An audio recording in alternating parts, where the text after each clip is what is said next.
What's up, everybody? Welcome to another episode of Bleav in Kentucky. Bleav.com. Go straight to the site or anywhere you get your podcast. My name is Vinny Hardy. We got another fun episode in store. Got a big time guest on here with us, doing a little book promotion, talking some hoops, little NBA playoffs. We'll get to all of that. We are here with Jake Fischer, who's got his first book in. He's written a lot for Bleacher Report as well as many other outlets. Man, Jake, how you doing today? I'm doing well, Vinny. Thank you for having me. This is gonna be fun.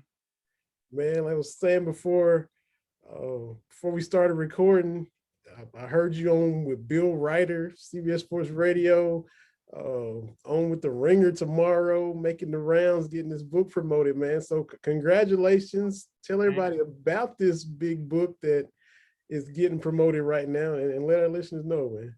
Yeah. Well, from about 2017 to right up until the pandemic hit, I was out at NBA arenas, shoot arounds, practice facilities, talking to over 300 players, coaches, agents, and executives, and other people around the league to kind of find these new stories about Sam Hinkie's Sixers and the post Big Three Celtics in Boston and old Kobe's Lakers and the Sacramento Kings trying to build around DeMarcus and a bunch of other teams to kind of show like all these anecdotal histories of tanking when it became really popular, obviously around that 2014 draft when that was considered to be the best draft since 2003, and obviously it produced Joel Embiid, an MVP candidate, and Julius Randle, the most improved player of the year right now, an MVP candidate in his own right. So it was a really fascinating time period, and I think the original storytelling. There's a lot of Kentucky info in there we can touch on today.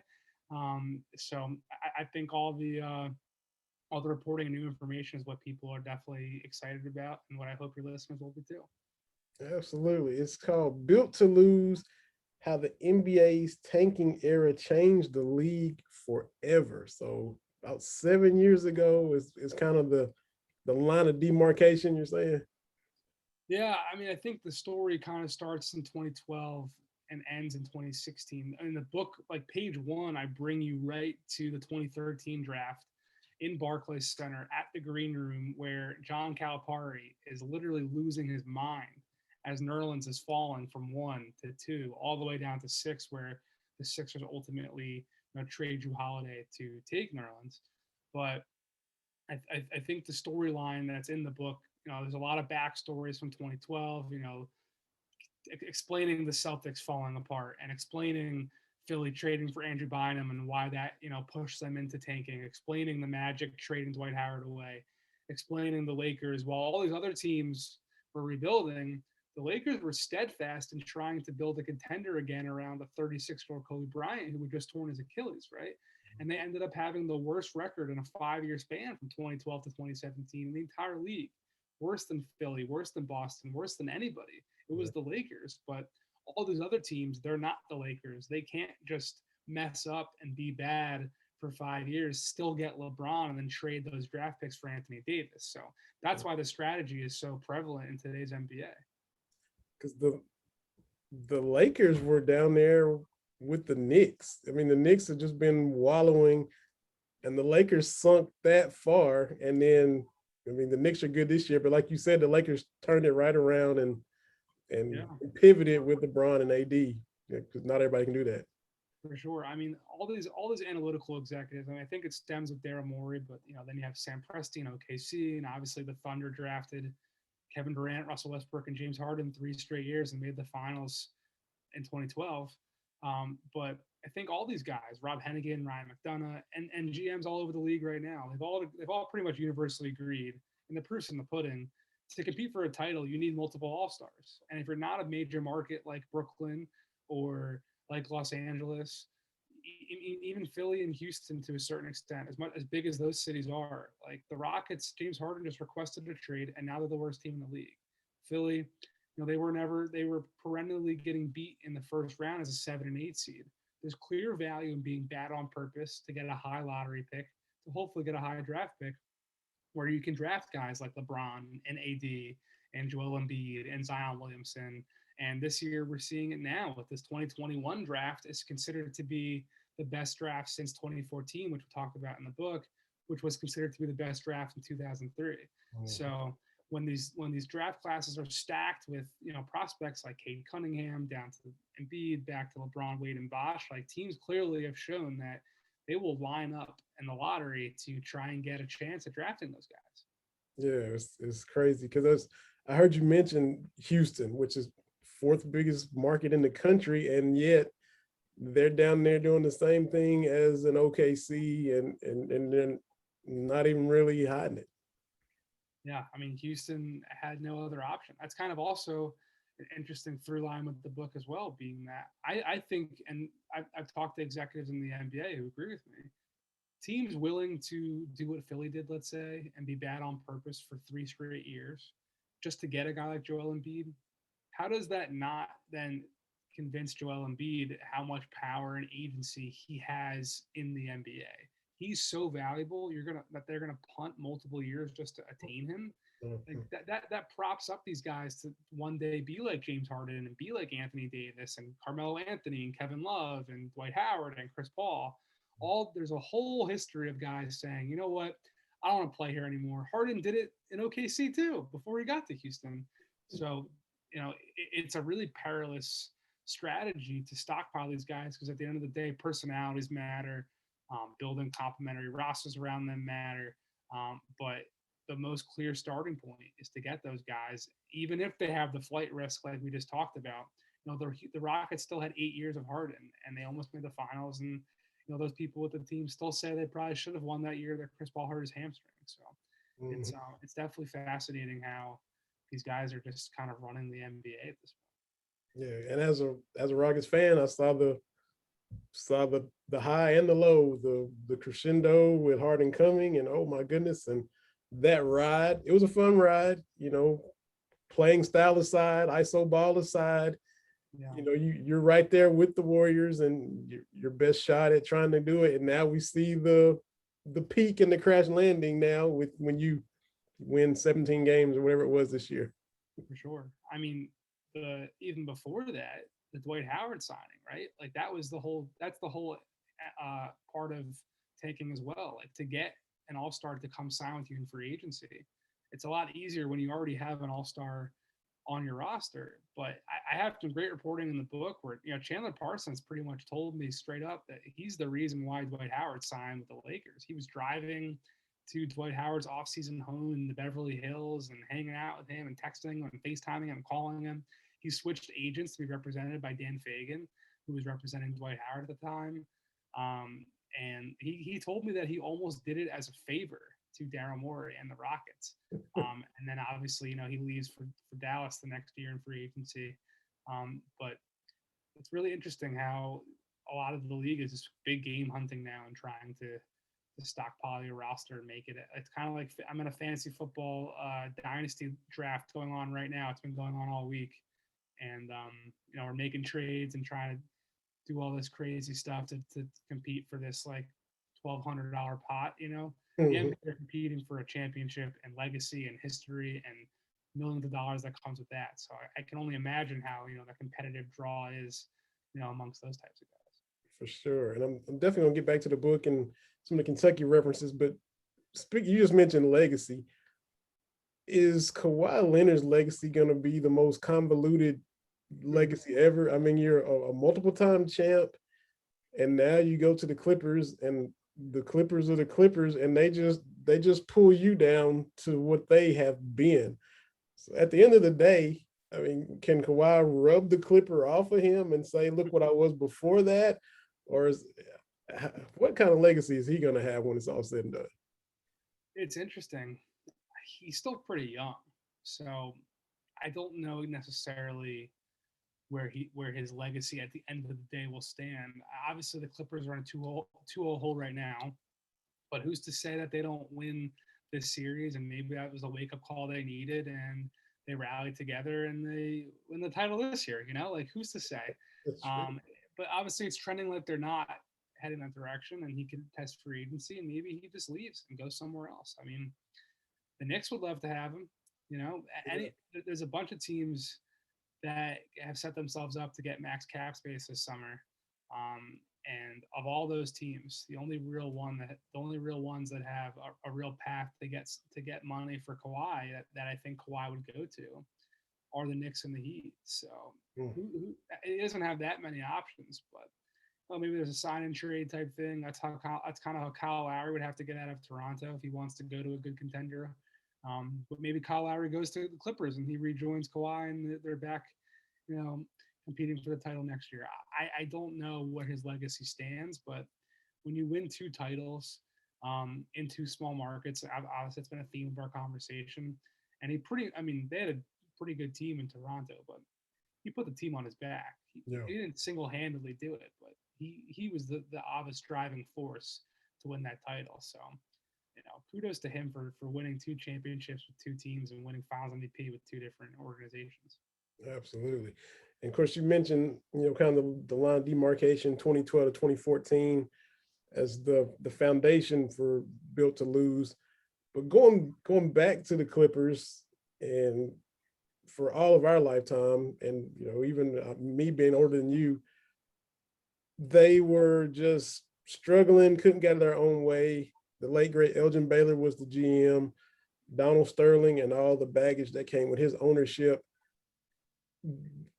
They were, we talk about tanking now, but they were perennially getting top draft picks, perennially having horrible seasons over and over and over again. Terry DeHare, Olowokandi, all of these picks that happened pre-2012, pre-Built to Lose era. What was really going on there? Well, Donald Sterling was, I believe, the first person ever to be fined by the NBA for talking about tanking. And it's interesting.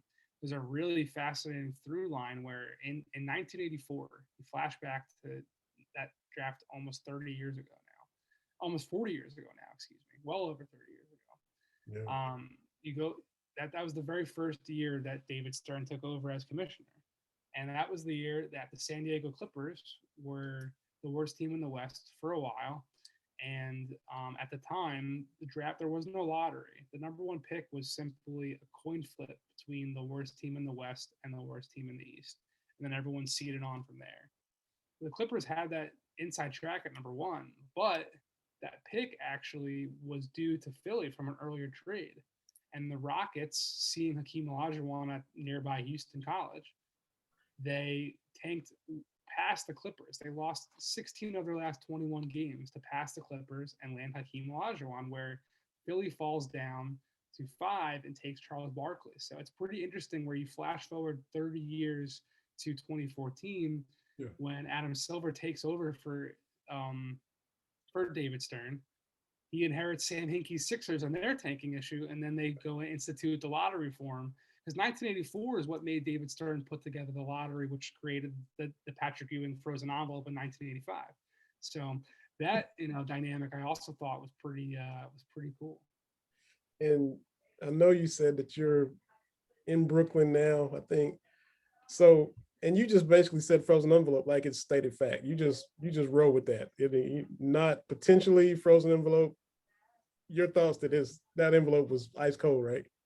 So if you watch the video on YouTube, which I'm sure a lot of people have, if you look at it, and I wrote this in the book, Stern drops in the first 2 envelopes into this big metal orb, right? Where kind of like a big go ball old time machine. And there's a metal rod that goes through the center of this orb. And the first 2 just fall right to the bottom. The third dings off of that bar and falls into the orb. And as then David Stern rolls the thing around, you can see him fishing a hand in there, and he picks up like 2 or 3 envelopes. And he kind of is feeling around. And it seems like, to me, that the envelope dinging against that thing, the frozen moment as it's sitting there on that rod, to me, it's so obvious. It really is. And he's on the record, flash forward to 2007, saying that he wanted, big markets to get the top 2 picks in the Kevin Durant, Greg Oden draft. He was mortified that Seattle and Portland are picking 2 and 1 or whatever. Yeah. So I definitely think that he did what he could to get Patrick Ewing to the Knicks. Absolutely. So when Nate McMillan gets fined, he's got to be like, what did I say that was so out of line? This has been the theme forever when he basically said, the league wants New York to win it. He's like, I didn't say anything that blatant. Listen, the league was really happy that it was Lakers Warriors in the play-in tournament. You know, they put on Philly is the number one seed in the East, right? This tanking team that's been a huge talking point all year long. Tonight they're playing on NBA TV, while the Knicks and the Hawks play on national TV. That's all you Right. need to know.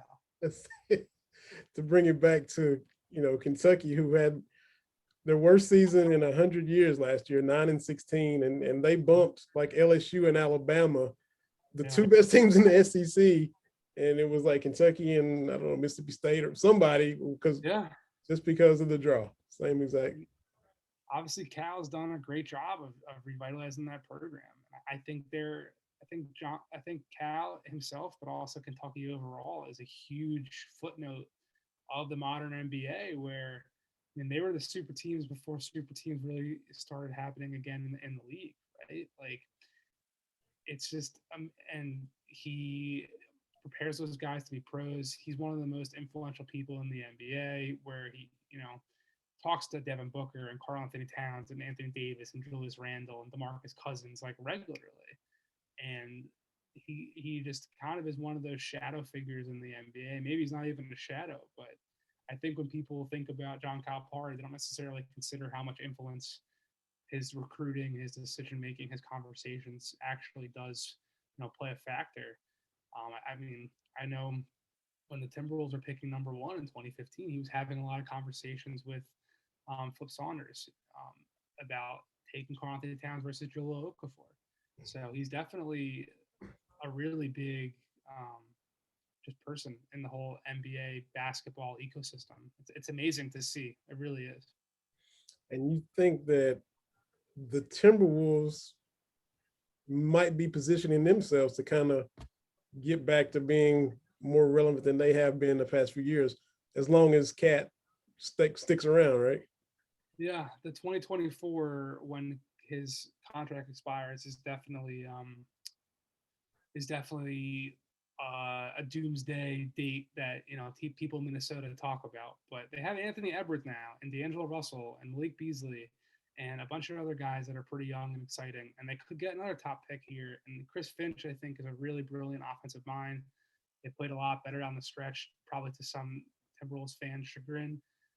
So it's been I think, with a little luck here and there, a couple of things break the right way. I think the Timberwolves could absolutely be right back in the postseason playing conversation. I'm not saying they're going to be like hosting a first round series, but why couldn't they be like where New Orleans was this year, right on the cusp of making the play-in tournament, or right where Memphis is, a plucky 8 seed, and they got 2 All-Stars already in Karl Anthony Towns and D'Angelo. Obviously, the defense is questionable, but I think they've got a lot of firepower that they can build with here moving forward. And I'm excited to see what they can turn it into. Jake L. Fisher on Twitter, built to lose, how the NBA's tanking era changed the league forever. Now, whet our listeners' appetite. Don't give too much weight. Do what you want. It's your book.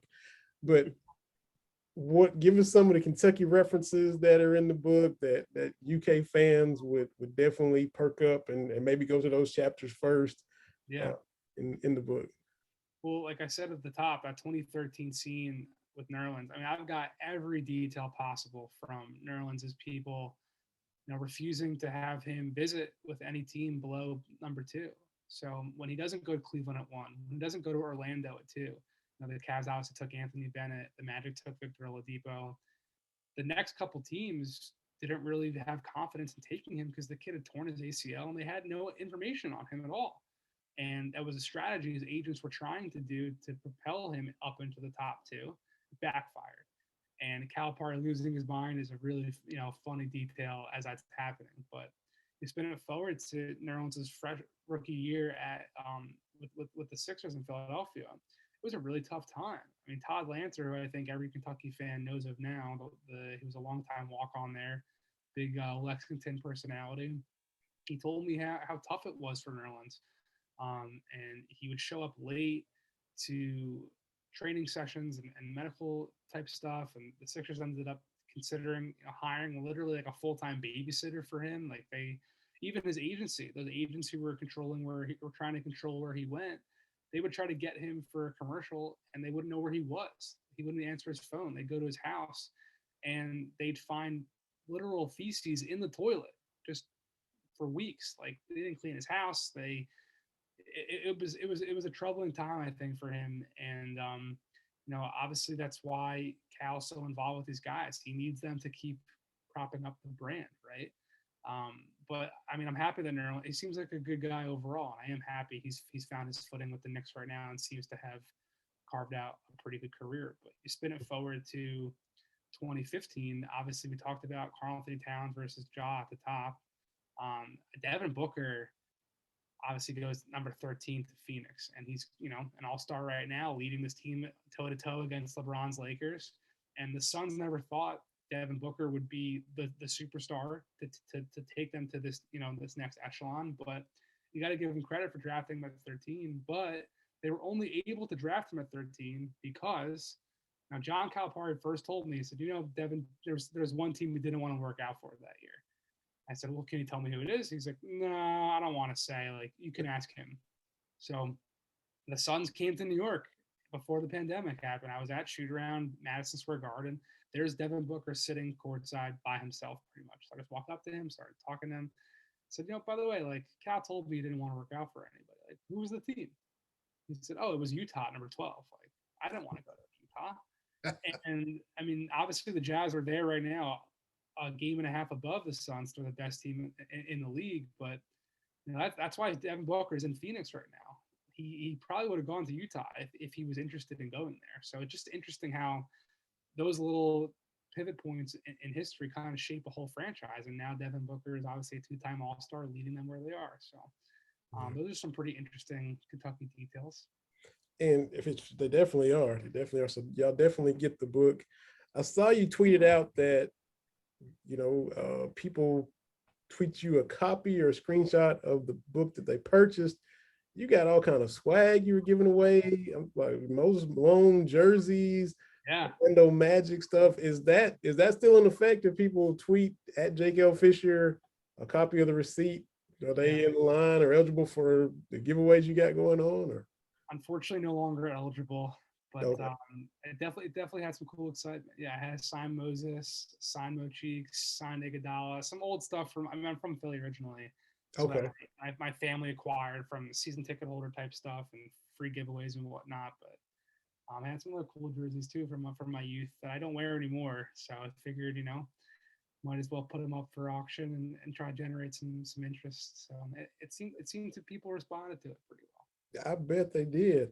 Now, I had hoped to have, be popping up with the copy of the book myself. It is on its way. It's a receipt. I got an email from Triumph Books, thank you for shopping with us. So I got my copy ordered and definitely looking forward to reading it, Jake. Hate I don't have it now while you're on, but it'll probably come tomorrow, knowing my luck. But all right. I appreciate the support for sure. And while we're talking about buying it and promotional stuff, our friends at La Terrain Watches, with every watch sold, you get a free copy of the book. So if you're looking to get your hands on the book and also some nice accessories, that's a great opportunity as well. Absolutely, man. Those dudes at La Terrain, man, they are getting out there, partnered up with you, so everybody, we talk about them every week on the podcast. They sponsor the podcast. Dave and Ben have been so good with us. So go get your navigator, your compass, whatever type, whatever color, whatever band you want. You get a watch, you get a copy of Born to Lose. Dave, a new father, got a new young son, but still out there getting it done. Ben, making sure everybody gets their orders. BBN, y'all already know, because we talk about him every week. Now you got another reason to go check them out. Get a copy of Jake's book, Built to Lose. I'm sorry. How the NBA's tanking or change the league forever. It's a mouthful. It is, but it's still, built to lose. And you got it scratched out. Winning is scratched out, and you got lose. And then you go right into, the tanking and everybody. despite the league trying to deter this kind of stuff. You're trying to, hey, look, guys, don't, they're just blowing right through the stop signs and doing it anyway. Yeah, I mean, the title says how it changed the league forever. I mean, part of that is it instituted lottery reform and played a huge factor in the playing tournament that has changed the central fabric of the league. And even still, we're still seeing teams like OKC and Houston and Orlando and Detroit, even though the worst team no longer has a 25% chance. Your Rockets would have had a 25% chance. Now they only have a 14% chance, but they're still guaranteed a top 5 pick because the lowest they can go is 5 after those first drawings. So in a 5-player draft, that's what everyone's considering this draft, right? It's Cade Cunningham, Jalen Green, Evan Mobley, Kuminga, and Jalen Suggs. So if you're 5, you're guaranteed one of those guys. Of course, there's benefits to Houston still being bad, even if they only have a 25% chance, or even if they only have a 14% chance versus 25. So I agree. I think as much as it changed the fabric of the league, and I think it's going to influence them to partially play a factor in instituting a midseason tournament type deal. We're still going to see teams play the lottery because everything we've talked about so far, it's just so important to get these type of all-stars, and the most direct way to get them is through the draft.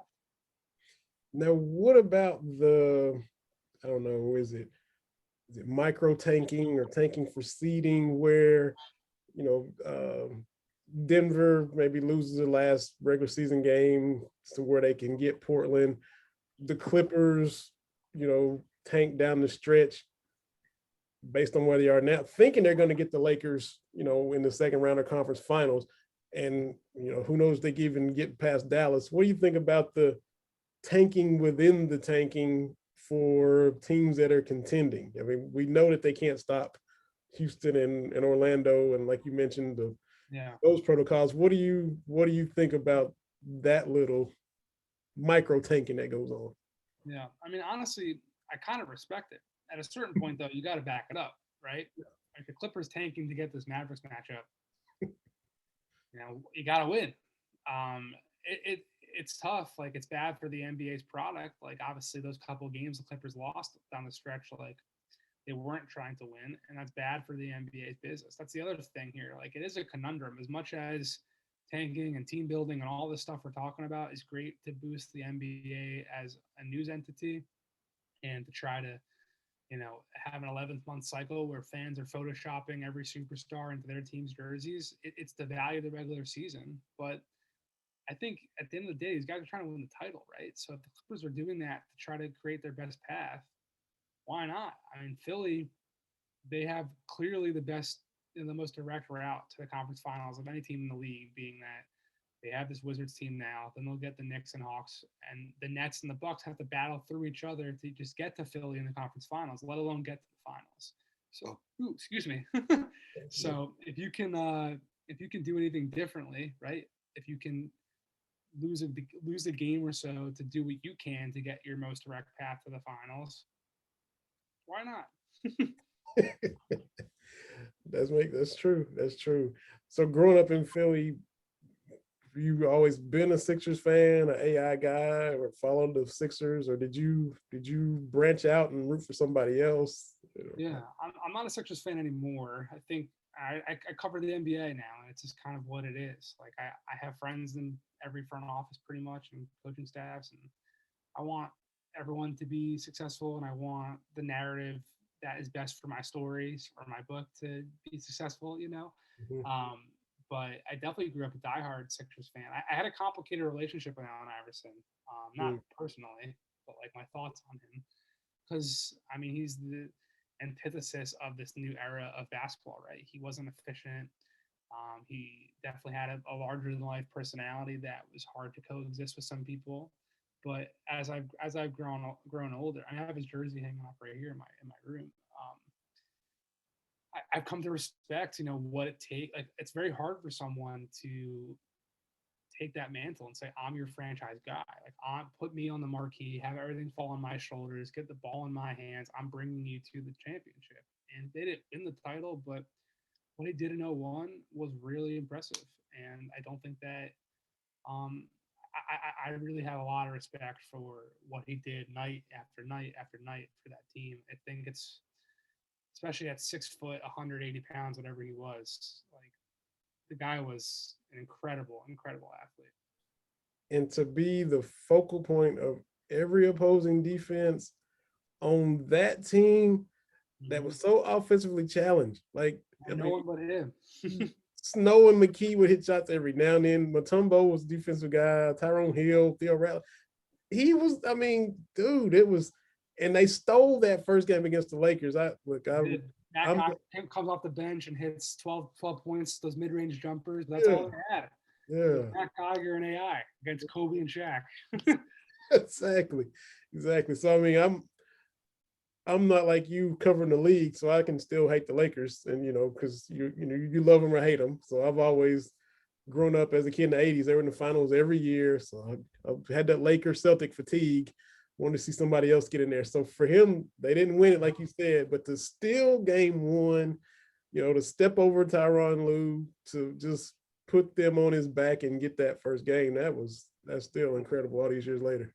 And LeBron gets all this credit for, carving a public image and never really getting into a scandal or anything like that. I give AI a lot of credit for coming out of the hurricane. I mean, obviously he still has his struggles like everybody else, but to have gone through that and to be under the microscope and have your outfits nitpicked and your tattoos nitpicked, and pretty much, I mean, I think a lot of David Stern's dress code was targeted at AI. Yeah. I mean, a lot of guys started dressing like him. I mean, they dressed like that when they weren't going to work, right? But because AI was doing it and didn't care, I mean, a lot of guys felt I can do this too. Yeah. So for what he did on the court, but also at the same time handling all that off of it, remarkable. He's just he's a larger than life figure, a Hall of Famer through and through. Absolutely. For sure. Now, being that I haven't been to Philadelphia, that's one of the cities I have not been to. As the tourist or the perception, I always hear it's Pat's or Geno's. What are the true locals go for the cheesesteaks? Because I'm sure there's some place where y'all are like, man, forget both of them. Sure. We need to go over here. Sure. Jim's on South Street's a good one. I really love D'Alessandro's. If you're looking for just like the classic cheesesteak, D'Alessandro's is probably my pick. But there's one called Woodrow's on South Street too. Their whiz is a 4-cheese blend, and right. It is phenomenal. Woodrow's is definitely, I think, like my favorite. If you want just like the classic, D'Alessandro's is my go-to for sure. Cool deal. See, I appreciate that insight. We would just go to, well, all I know is Pat's or Geno's, and that's where the tourist in me would go. But I want to go where y'all go, because y'all really know what's going on in the pulse of the city and all that. Are you a Phillies and Eagles guy too? Were you true Philly all the way? I'm definitely a big Eagles fan. The Phillies baseball, it's been tough for me to get into the last couple of years. But yeah, when they do well, I mean, Aaron Nola is a nice young prospect. I'm not prospect. He's obviously our ace now. Got Bryce Harper now and JT Realmuto. Like I stay apprised on what's happening. But the Eagles are definitely my team. I feel like losing my Sixers fandom for the job, like the Eagles support, I think has only increased. Like I flew to Minneapolis for the Super Bowl with my brother. Oh my goodness. It was amazing. And I try to go to a couple of road games a year. I followed them to Green Bay and to Dallas and to Miami and to New England, and I've gone to every NFC East rival stadium. So I'm definitely, I love the Birds. They're playing Denver this year in November. I'm trying to get to that game. So, yeah. So as a Braves and Cowboys fan, that Eastern Division rivalry, we'll have to be oil and water on that. But it's still always fun to have that back and forth. The NFC East is unlike any other division. The history, the success. Everybody's won a title now that your Eagles have one. So, and look, like 25% of all the Super Bowls. February 4th, 2018. It will live forever. I can, yeah. And like 25% of the Super Bowls are in the NFC East, that one division. That is really? Pretty much. There's the Cowboys have 5, Giants have 4, Washington football team has 3, the Eagles have 1. So that is 13 out of it's been 53, 54 Super Bowls. Yeah. So All right. I'll that take it. that's a prestigious division. No other Yeah. division can say that. I mean, the Steelers have a lot, but nobody else does in that division. 49ers have a lot, nobody else does in that division. So Yeah. this division historically has been, in my opinion, the most successful in NFL history. Well, it was the worst in the league this last year, so hopefully we Yeah, can yeah, turn it back around. we gotta own that too. It was trash last year. For sure. Well, man, Jake, built to lose. How the NBA's tanking era changed the league forever. Go to Triumph Books and get it. Where else can listeners go and get it? You can get it anywhere books are sold. Amazon, bookshop.org if you want to support a local bookseller, Barnes and Noble, Poetry Triumph, like you said. And yeah, if you want to get a watch with La Terrain, you get a free copy of the book too. So get your navigator, get your compass, do what you got. And I promise. I mean, the stuff we talked about today, only the tip of the iceberg. There's 300 pages of the book that every single page is loaded with new information that you're not going to find anywhere else. Well, man, congratulations on all the success. What's the reaction been from? I mean, I've seen people tweeting at you that they have it, but what's the reaction?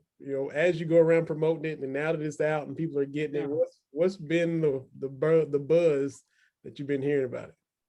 Well, the reporting I've talked about, I mean, I talked to over 300 people. That's been the big response. Everyone's talked about the detail and how meticulous it's been and how much they've learned from it, which is honestly, that means everything to me. The fact that people have picked up on how much effort and conversations and information went into framing that narrative arc and building out these characters and telling a story. It's been nice that that's been received. So that's that was part of my pitch right before you asked that question, right? So the fact that people are seeing that and appreciating it definitely means the world. Good stuff. Even though the giveaway is over, I'll still tweet my copy when I get it. That way it'll be right there in that thread that I have my copy of Built to Lose as well.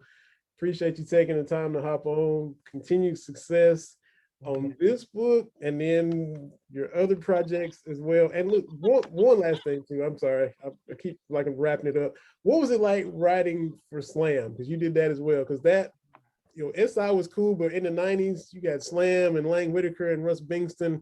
All those, the whole vibe was different. So what was it like when you got to write for Slam? Yeah, I mean, I grew up reading Slam religiously, and when that copy would come in the mail every month, I would read it front to back until I fell asleep that first night, and then I would do it over and over and over again until the next one came. So through some mutual contacts, I got in touch with Lang when I was a freshman in college and interned there, and I wrote for them for 3 4 years. It was incredible to see how many doors opened when you said Slam and how the players responded to it and the history of it. Like, to see my name and my byline in that magazine that I've been growing up reading, it was amazing. Yeah, and there's still a lot of Slam connections to this day. When you see somebody who was there, they call it the Slam fam. We worked in the Slam Dome. When you were there, you were there, and it's a cool little fraternity to be a part of. I'm honored to be one of them. One of the small. I'm definitely, in fraternities, you got the paddles and the big brother, little brother. I'm towards the bottom of the totem pole, but because I was only there for a couple of years, and then I went to SI. But it was awesome. I owe my career to those guys. It got my start, and I'm forever grateful for the chances I had right in there. Yeah, man, I appreciate you responding to that. I knew I wanted to ask you about that. Look, Scoop Jackson too, and the Slam of the Month, the smack, all of it. Oh, you just read every single word, the kick section, all of that. So look, I mean, you already know what I'm talking about, but I had to reminisce and ask you about it since you actually were in that fraternity. It doesn't matter where you were on the pole, you were in there and you wrote for them, and that launched everything else for you too. So congratulations again on the book and future books, whatever else you get into, man, and appreciate you taking time to hop on this episode of Bleav in Kentucky. Absolutely, man. The next one I'm hoping will be something around NBA in the 80s. So that's a tease. That's a tease I'll leave you with. That'll work, man. Looking forward to it. Looking forward to it when you get started and get that one out to us as well. So, man, Thanks again, Jake. Appreciate you hopping on this episode of Bleav in Kentucky. Y'all rate, subscribe, review, retweet, post it on whatever social media you want to use it on. Tell your friends about it. And we'll do another episode next week. For Jake Fisher, this is Vinny Hardy. This has been another episode of Bleav in Kentucky, presented by Bet Online.